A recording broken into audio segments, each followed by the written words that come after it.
샬롬 샬롬 샬롬 샬롬. 하나님 사랑합니다. 여러분 주 안에서 사랑합니다. 사무엘하 21장 말씀 1절에서 22절까지의 말씀이죠. 오늘 본문에는 연대기순으로 기록된 것이 아닙니다. 다윗의 차세 기간 동안 있었던 특정한 사건을 부활처럼 삽입해서 언급하고 있죠.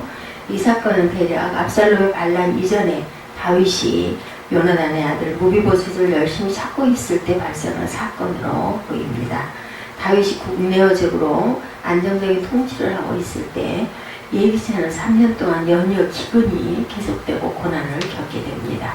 다윗은 이 문제를 믿음의 관점에서 지혜롭게 극복해서 다시 태평성대를 누리게 되었죠. 기근이라는 고난을 극복하는 과정에서 다윗이 보여준 믿음을 우리 살펴보고 본받기를 원합니다. 첫째, 다윗처럼 우리는 기도해야 되겠습니다. 이스라엘 땅에 3년 기근이 계속되자 다윗은 하나님 앞에 이 문제를 놓고 간절히 기도하기 시작합니다. 그래서 하나님은 다윗에게 응답하시죠. 1절입니다. 다윗의 시대에 해를 거듭하여 3년 기근이 있으므로 다윗이 야훼 앞에 간구하며 야훼께서 이르시되 이는 사울과 피를 흘린 그의 집으로 말미암으니 그가 기브온 사람을 죽였습니다 하십니다. 1절이 이렇게 시작됩니다. 하나님은 기근의 원인이 지난날 사울왕이 나라를 다스릴 때 그가 아무 죄 없는 기브온 사람들을 죽여서 피를 흘리게 했기 때문이다 이렇게 말씀하시죠. 성경에 언제 사울왕이 기브온 족속을 죽였는지 나와 있지는 않지만 그가 잘못된 열심을 가지고 기브온 족속을 대량 학살한 것은 분명합니다. 기브온 족속은 가나안 족속이죠. 원래 가나안 족속은 한 명도 살려두지 말고 멸망시키라는 것이 하나님의 뜻이었지만 기브온 족속은 예외였습니다. 왜냐하면 여호수아 9장에 기브온 족속은 이스라엘 민족이 가나안에 들어와 하나님의 능력을 힘입어 승리를 거두는 것을 보고 스스로 살 길을 모색을 했습니다.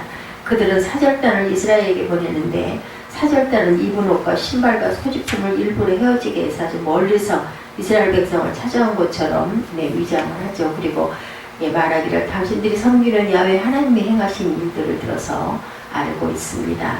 우리는 당신들이 종이 되기를 원하니 화친을 맺어서 우리를 받아주십시오 했던 사건이 있습니다. 이스라엘 장로들은 하나님께 여쭤보지도 않고 선뜻 그들을 받아주죠. 얼모에 그들이 가까운 곳에 사는 기브온 족속이라는 것을 알았지만 하나님 앞에 맹세를 했기 때문에 그들을 진멸할 수가 없었습니다. 그 후로 기브온 족속은 성막과 성전을 섬기는 레위 지파를 도와서 나무 패고 물 깃는 종의 역할을 감당하며 살아오죠. 그런데 사울왕이 하나님 앞에서 행한 이스라엘의 맹세를 무시하고 기브온 족속은 가나안 족속이니 진멸해야 한다면서 대량 학살한 사건이었습니다. 그래서 억울한 피를 흘리게 했고 이로 인해서 하나님의 징계가 다윗의 그 치세에 나타납니다. 기브온 족속의 억울한 모습은 하나님께 상달되었기 때문이겠죠. 다윗은 기근의 원인이 단순히 자연 재앙이 아니다 이렇게 생각을 합니다. 그리고 인간의 힘으로 3년 연속의 기근을 극복할 힘이 없었습니다. 하나님께 기도하는 것 외에는 달리 방법이 없었죠.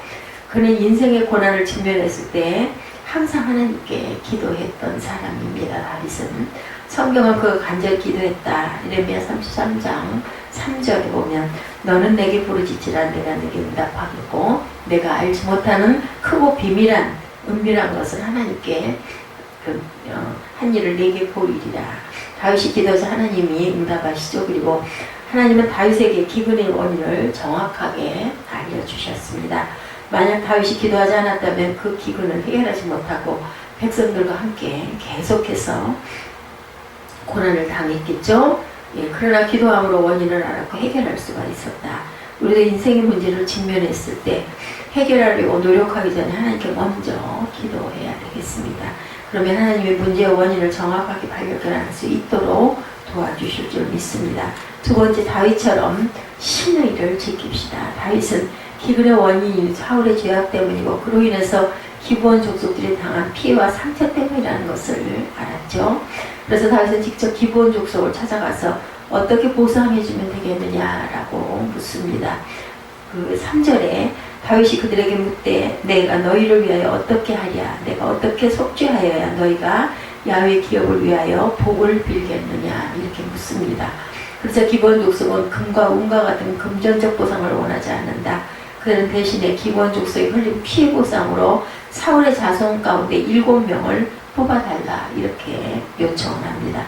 그러면 사울의 고향인 기브아 마을에서 그들을 목매어달아 피해 복수를 하겠다고 이렇게 하죠. 그들이 요구한 것은 인간적인 복수가 아니었습니다. 민수기 35장 31절에 보면 의도적인 살인의 경우 반드시 죽음으로 형벌을 내리게끔 하는 그런 그 말씀대로 요구한 것이 내용이 있죠. 다윗은 기브온 족속의 요구에 합당하다는 것을 알고 고민합니다. 왜냐하면 사울의 집안은 다윗에게 처갓집이기도 하죠. 그렇다고 해서 하나님의 말씀을 거역할 수도 없는 노릇이고 진퇴양난이었습니다. 매우 곤란한 입장이 되었지만 말씀에 순종해서 사울의 가문에서 7명을 골라냅니다. 그리고 공교롭게도 그 시기에 다윗이 요나단 왕자로부터 받은 은혜를 갚기 위해서 요나단의 자손을 찾고 있었는데 요나단의 아들 무비보셋을 찾아냅니다. 무비보셋은 사실 기본 족속의 입장에서 보면 사울의 손자이기 때문에 복수 대상 1번이죠. 그렇지만 다윗은 요나단 왕자와 맺은 언약이 있었기 때문에 그 자신의 후손을 지켜달라고 요나단이 부탁했었죠. 사무엘상 그 20장 15절에도 나타나 있습니다. 다윗은 그 약속을 지키기 위해서 무비보셋을 제외시키고 다른 사람을 선정합니다. 사울의 첩이 낳은 2 아들과 사울의 딸 메랍이 낳은 5 아들을 선정을 합니다. 사실 메랍은 사울이 다윗에게 한 약속대로 아내로 주었어야 할 딸인데 주지 않았던 여자이기도 합니다. 그런데 사울이 약속을 저버리고 다른 남자에게 시집을 보냈는데 결국 하나님의 공의는 메랍이 낳은 아들 5명 모두를 심판합니다. 다윗의 입장에서 보면 사울 가문에서 무비보셋의 존재는 다윗에게 가시가 될 수도 있는 존재이기도 했죠. 무비보셋은 사울에게는 장손이었기 때문입니다. 베냐민 지파가 왕정 복권을 꿈꾼다면 무비보셋은 그 중심에 설 인물이었습니다. 그러나 다윗은 정치적인 계산을 하지 않고 무비보셋을 지켜줍니다. 요나단과의 약속을 지키는 거죠. 그 정도가 아니라 그에게 사울의 재산을 되찾아주고 자신의 그 식탁에서 항상 왕자들과 함께 식사를 할 수 있도록 배려합니다. 다윗은 이처럼 약속과 신의를 지키는 사람이었습니다. 그는 하나님 앞에 한 맹세, 사랑과 맺은 언약을 소홀히 여기지 않는 끝까지 지킬 줄 아는 사람이었다. 요람기상 8장 23절에 주께서는 온 마음으로 주의 앞에서 행하는 종들에게 언약을 지키시고 은혜를 베푸시나이다.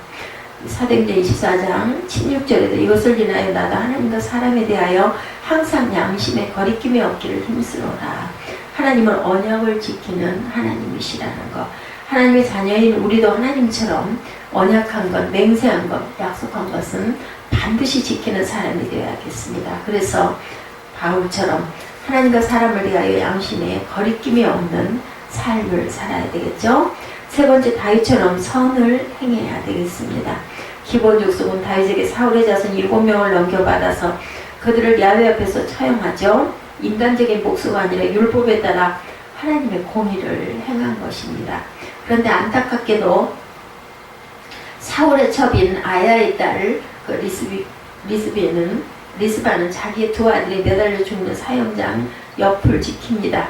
리스바는 2 아들의 시신을 빨리 거두고 싶었지만 그렇게 할 수가 없었죠. 왜냐하면 아직 이스라엘 땅에 비가 내리지 않았기 때문입니다. 하나님이 기본 족속의 억울함을 풀어주시고 스스로 진노를 푸신다면 비가 내릴 텐데 아직 비가 내리지 않죠. 리스바는 2 아들의 시신이 낮은 공중에 새가 달려들거나 밤중에 들짐승이 달려들지 않도록 하려고 밤낮으로 지킵니다. 눈물겨운 모성이죠.